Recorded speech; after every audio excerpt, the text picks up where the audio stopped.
शरणं गच्छामि धम्मं शरणं गच्छामि संघं हम सभी लोग कर्म तीन प्रकार से करते हैं, अर्थात जो कर्म हम तीन प्रकार से करते हैं वो मन, वचन या शरीर से किए जाते हैं। कर्म के जो तीन द्वार बताए गए उनके द्वारा हम कर्म करते हैं। कर्म करते समय भी हमें सावधान होने की आवश्यकता है। किसी भी धर्म का अभ्यास करने से पूर्व हमारे पास शरण का स्थान होना चाहिए। हमारा कोई इष्ट देव या फिर श्रद्धा का पात्र होना जरूरी है। अगर कोई बौद्ध है तो भगवान बौद्ध के प्रति उसकी शरण होनी चाहिए और धर्म और संघ के प्रति उसकी शरण होनी चाहिए। यदि कोई अन्य धर्म को मानने वाला है तो उसके धर्म के प्रति शरण होनी चाहिए। इसके साथ साथ अनित्य क्या है इसे भी जानना चाहिए। अनित्यता क्या है इसे सूक्ष्म रूप से जानना चाहिए। पहले स्थूल रूप में समझते हुए धीरे धीरे सूक्ष्म रूप में जानने की कोशिश करनी चाहिए। बौद्ध चित्त, नित्यता और शून्यता, इन बातों को सोच विचार कर समझना चाहिए, क्योंकि हमें मानव शरीर मिला है तो अच्छा मौका मिला है और हम अभ्यास कर सकते हैं। जबकि जो जानवर है वो ना तो पढ़ सकते हैं और ना ही समझ सकते हैं, क्योंकि उनको ऐसा शरीर नहीं मिला कि वो इन बातों का अभ्यास कर सकें। बौद्ध चित्त, भव चक्र, नित्यता और शून्यता क्या है, इन सब को समझने के लिए मनुष्य को क्रमबद्ध रूप से इन्हें जानना होगा, क्रमबद्ध रूप से होकर इन्हें समझना होगा और लगातार अभ्यास भी करते रहना होगा, ताकि यदि हमारे अंदर थोड़ा बहुत भी बौद्ध चित्त उत्पन्न हो गया तो उसे बार बार अभ्यास करके हम बढ़ा सकते हैं। और यदि अभी उत्पन्न नहीं हुआ तो उत्पन्न करने के लिए प्रयासरत रहना चाहिए।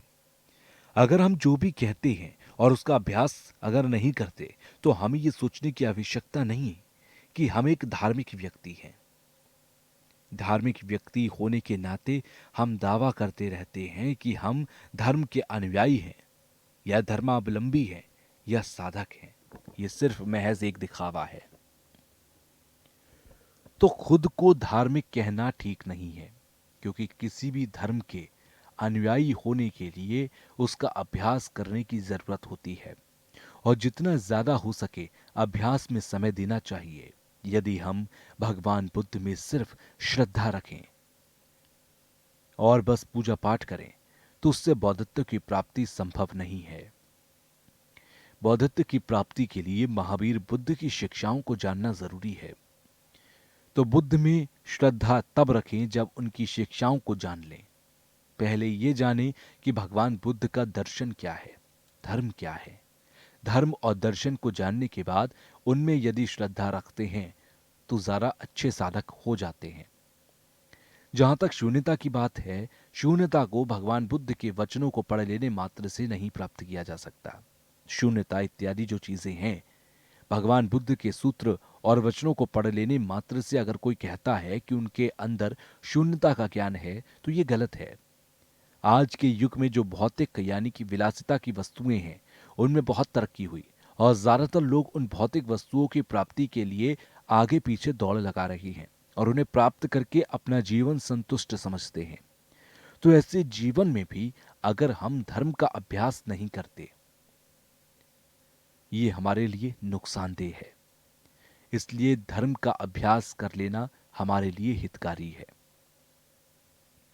ऐसे समय में जब हम प्रज्ञा से यानी कि अपने ज्ञान से ही सिर्फ जान सकते हैं, शून्यता हमें वचनों और सूत्रों को पढ़ लेने से या जान लेने मात्र से प्राप्त नहीं हो सकती। शून्यता को समझने के लिए ज्ञान की आवश्यकता होती है। अभ्यास की विधियों को अपनी ऊर्जा अनुसार प्रयोग कर शून्यता को जाना जा सकता है। शुरुआत में हमें थोड़ा अभ्यास करना चाहिए, फिर धीरे धीरे बढ़ाना चाहिए। दरअसल अभ्यास करने से पहले हमें गुरु की आवश्यकता होती है। जो भी गुरु बनाएं वो ऐसा बनाएं जो 10-12 गुण से गुरु के होते हैं उनसे परिपूर्ण हो। जैसा कि उसमें ज्ञान होना चाहिए, बोलने में मधुर होना चाहिए, अच्छा होना चाहिए, जो अपने विषय को अच्छे से जानता हो, साथ ही धैर्यवान होना चाहिए, उसमें अपार प्रेम होना चाहिए, इसके अलावा उसमें लगन होनी चाहिए।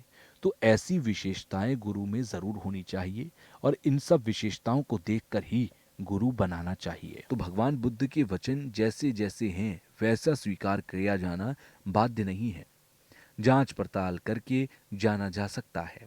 हालांकि दूसरे धर्मों में विरोध नहीं किया जाता, जो चीजें जैसी उपलब्ध हैं वैसी ही माननी होती है। जैसा कहा गया है उसी प्रकार से अगर मान लें तो हमारे मन या चित्त पर फिट नहीं बैठती, क्योंकि हमारे मन या चित्त में उसका कोई दूसरा अर्थ होता है। जैसा है वैसा अगर मान लें तो फिर हम अर्थ को नहीं समझ पाएंगे।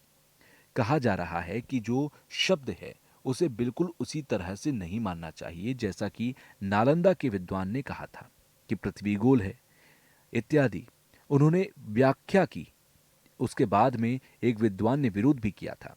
जैसा कि भगवान बुद्ध ने खुद सूत्रों में कहा है कि मेरे बौद्ध भिक्षुओं की मेरे दर्शन को मात्र श्रद्धा मत मानिए, बल्कि इसलिए भी नहीं मानना चाहिए कि मैं बहुत बड़ा विद्वान रहा हूं या मैं बुद्ध हूं। आपको मेरे वचन को उसी तरह से मानना चाहिए जैसे एक सुनार सोने को अलग अलग विधियों से परखता है, आग में जलाकर, रगड़कर, घिसकर देखता है कि वास्तव में ये सोना है या नहीं है। इस प्रकार आपको भी भगवान बुद्ध का जो दर्शन है उसे जांच पड़ताल कर मानना चाहिए, ना कि श्रद्धावश मान लेना चाहिए। ना ही ऐसा सोचना चाहिए कि भगवान बुद्ध कह रहे हैं इसलिए मान लेना चाहिए। इसलिए परीक्षण जरूर करना चाहिए। अगर आपको आपके मन के अनुसार दिया गया ज्ञान ठीक नहीं लगता है तो आपको उसके विषय में पड़ताल करनी चाहिए। अगर कोई चीज आपको ठीक नहीं लग रही तो उसे ना मानने में कोई बुराई नहीं है। किसी भी बात को प्रमाणित रूप से स्वीकार करना चाहिए। तो आज के वैज्ञानिक भी उसी प्रकार से परीक्षण करके ही बातों को स्वीकार करते हैं। जब दलाई लामा किसी को बौद्ध धर्म की कोई तस्वीर उपहार स्वरूप देते हैं तो वो कहते हैं कि अगर धर्म अनुसार कहूं तो ये भगवान बुद्ध की प्रतिमा है। अगर सामान्य तौर पर कहा जाए तो ये भारत के प्राचीन दार्शनिक हैं और वो ऐसे व्यक्ति हैं जो सभी लोगों के दुख के बारे में सोचने वाले हैं। इन बातों को कहकर उनको उपहार स्वरूप प्रतिमा देते हैं। पहले तो परीक्षण किया जाना चाहिए, उसके बाद आपका जब अपना ज्ञान हो जाता है तो उस प्रकार मानना चाहिए। नागार्जुन इत्यादि ने भी परीक्षण को ही प्रमुखता दी। तो काफी दिन के बाद लोग आज भी वैज्ञानिक लोगों के साथ चर्चा करते हैं। बल्कि ये तो गर्व की बात है कि वैज्ञानिक ग्रंथ को जानने की कोशिश कर रहे हैं और उनका परीक्षण कर रहे हैं। अगर वैज्ञानिक लोगों को कोई चीज अस्तित्व में नहीं दिखाई देती तो वो ये नहीं कहते कि यह अस्तित्व में नहीं है, बल्कि वो उसमें उसके बाद भी जांच पड़ताल करते हैं। वैज्ञानिकों द्वारा किसी भी बात को नकारा नहीं जाता बिना पूरी प्रक्रिया किए हुए। बहुत सारी चीजें ऐसी हैं जिन्हें हम परीक्षण के बाद भी नहीं देख सकते और काफी सारी चीजें ऐसी हैं जिन पर परीक्षण भी नहीं किया जा सकता। बहुत सारी चीजें ऐसी हैं जो हम प्रत्यक्षीकरण से नहीं जान सकते, लेकिन फिर भी वो चीजें मौजूद होती हैं। जिन चीजों को हम नहीं जानते उन्हें नकारना ठीक नहीं है। मैत्रीनाथ और अन्य गुरु हुए जिन्होंने अपने ग्रंथों में व्याख्या की। उसके बाद शून्यता आदि का सिद्धांत नागार्जुन चंद्र कीर्ति, शांति देव इत्यादि विद्वानों ने अपने ग्रंथों में व्याख्या की। शांति रक्षित की बात की जाए तो वो 8वीं शताब्दी के नालंदा के प्रमुख विद्वान थे, माध्यमिक दार्शनिक थे और भाव विवेक स्वतंत्र एक योग्यचार मानने वाले थे। शांति रक्षित विद्वान माने जाते हैं, साथ ही वो वैज्ञानिक प्रवृत्ति के थे। 8वीं सदी में तिब्बत के राजा ने उन्हें तिब्बत बुलाया और छोटे छोटे बुद्ध विहार कर बनवाए। उन्होंने काफी काम किया। एक जगह उन्होंने बौद्ध ग्रंथ का अनुवाद भी किया। विनय आदि का किस प्रकार से अभ्यास किया जाए इस पर भी काम किया। तो शांत रक्षित जी नालंदा के प्रमुख विद्वान थे। तंत्र आदि की व्याख्या और उसके धर्म उपदेश भी उन्होंने दिए। फिर राजा लंदौर के समय में भी काफी नाश किया गया। तो जो भी विनय या शील को मानने वाले थे उनको नष्ट किया गया। तो वहां पर बौद्ध भिक्षु या विनय का पान करने वाले बौद्ध धर्म के लोगों की संख्या काफी कम रह गई। फिर उसके बाद अतीश दीपंकर श्री ज्ञान तिब्बत पहुंचे। जिन्होंने फिर वहां पर पुनः जो नष्ट हो चुका था उसका जीर्णोद्धार किया। फिर अतीश दीपंकर श्रीज्ञान से नरोपा मिठरोपा आदि हुए जो कि नालंदा के ही थे। अतीश दीपंकर श्रीज्ञान से कदम्पा परंपरा की शुरुआत हुई। इसके अतिरिक्त तंत्र की भी व्यवस्था हुई। बौद्ध धर्म की परंपरा नालंदा से शुरू हुई। नालंदा के कई विद्वान प्रमाण के क्षेत्र में काफी प्रसिद्ध हुए। धर्म कीर्ति द्वारा प्रमाण समुच्चय आदि ग्रंथ हुए।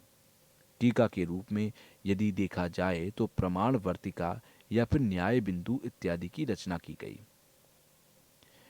यदि प्रमाण की बात की जाए तो देखा जाता है कि प्रमाण के क्षेत्र में बहुत उन्नति हुई।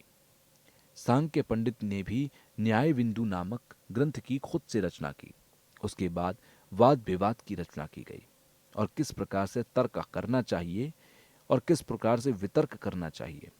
आज जिस प्रकार से डिबेट होती है, पहले नालंदा में इस प्रकार से शायद नहीं होता होगा, लेकिन हमारे सामने बैठकर जरूर वाद विवाद होता होगा।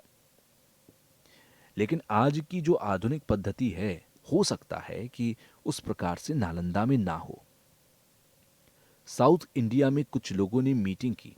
इसमें यूरोप से वैज्ञानिक लोग आए। इसमें रूस के भी कुछ वैज्ञानिक थे। एक बार की बात है कि रूस के वैज्ञानिक भी उस मीटिंग में थे। शायद आपने माइंड एंड लाइफ कॉन्फ्रेंस की वीडियोग्राफी देखी हो। तो वहां पर डिबेट के लिए एक जगह होती है जहां वो लोग गए। उन्हें वो स्थान पसंद आया।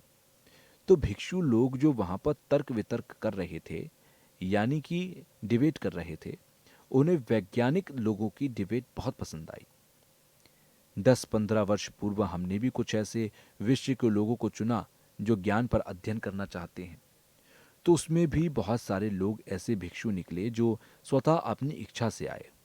हालांकि वो अंग्रेजी नहीं जानते थे, गणित नहीं जानते थे, लेकिन जब उनसे प्रश्न किए गए तो जो उनके प्रश्न के जवाब थे वो काफी गंभीर थे। तो जब उत्तर रखे गए तो वो काफी सराहनीय थे। वैज्ञानिक लोग एक्सपर्ट होते हैं, इसलिए वो चीजों की व्याख्या बहुत अच्छे से कर पाते हैं। तो जो भिक्षु लोग होते हैं वो वैज्ञानिक लोगों के कभी कभी उत्तर नहीं दे पाते। ऐसा निश्चित है कि तर्क वितर्क करने से आपका जो ज्ञान है वो विशाल होता है और प्रश्न करने की और प्रश्न का उत्तर देने की दोनों की क्षमताएं बढ़ती है। शरणं गच्छामि धम्मं शरणं गच्छामि